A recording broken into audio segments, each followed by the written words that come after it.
She saw him the moment she walked in. He was standing near the reception desk, phone pressed to his ear, jacket slightly wrinkled from travel, exactly the way she remembered him. 2 years, and he still stood like that, like he owned whatever room he was in. She didn't stop walking.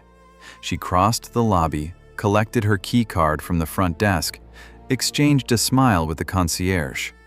And Dmitri, her Dmitri, the man who had once told her she was the best thing that ever happened to him before deciding he wanted something better, looked straight at her face and walked away.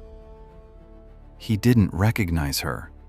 And Marina, for the first time in a very long time, felt completely, perfectly free. 2 years earlier, Marina had been the kind of woman who apologized for taking up space.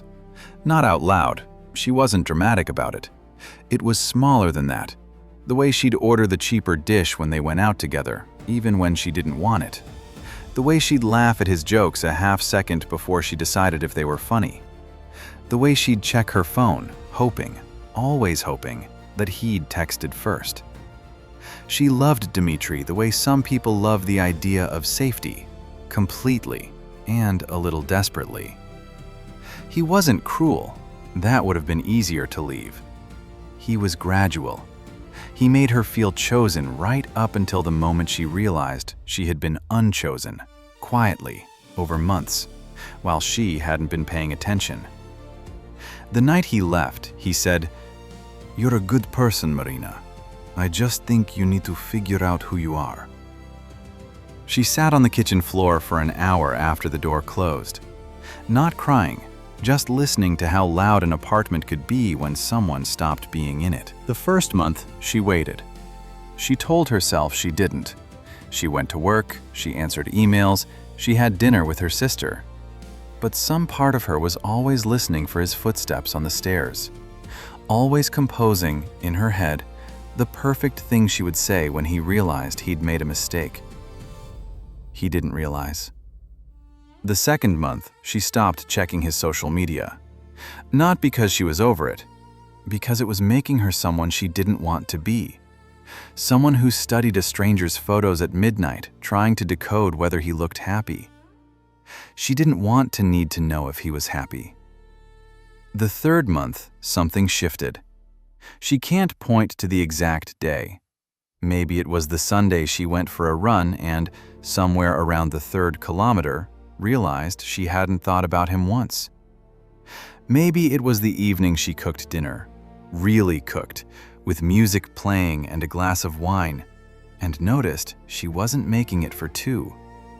Maybe it was just that, at some point, the question changed. She stopped asking, "Will he come back?" She started asking, "What do I actually want my life to look like?" It was a terrifying question, and it was the first honest one she'd asked herself in years. She signed up for the design course she'd been putting off.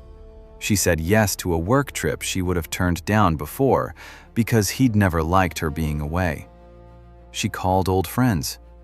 She let herself be bad at things, the pottery class, the attempt at sourdough, the first month of running, and found, to her surprise, that she didn't die from the imperfection.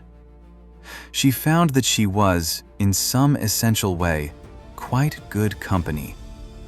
Not for anyone else, for herself. The conference was a work thing.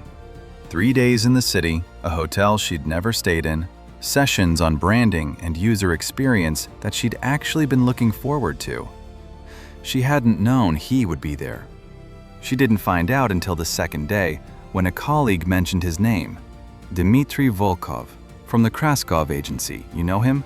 And she'd said, yes, vaguely, and then gone back to her coffee. That was true, by the way.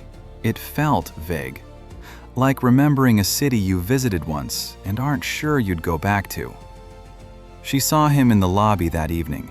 He was exactly as she remembered, and somehow less than she remembered. Both things at once, the way places are when you return to them as an adult. She had built him so large in her mind during those first dark months that the actual man, slightly jet-lagged, slightly wrinkled, looked almost ordinary. She kept walking.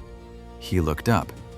Their eyes met, or rather, his eyes crossed her face and found nothing familiar there. No flicker of recognition. Nothing. And she understood in that moment that she had changed more than her haircut and her posture and the way she dressed, though all of those things had changed too. She had changed in the way that actually matters. She no longer needed anything from him. Not an apology, not an explanation, not even the small, mean satisfaction of watching him feel bad. She was just a woman walking through a hotel lobby on her way to something she was looking forward to. He was just a man she used to know. She collected her key card. She smiled at the concierge. She stepped into the elevator and watched the lobby disappear behind the closing doors. On the way up, she thought about dinner. She'd heard there was a good place 2 streets over.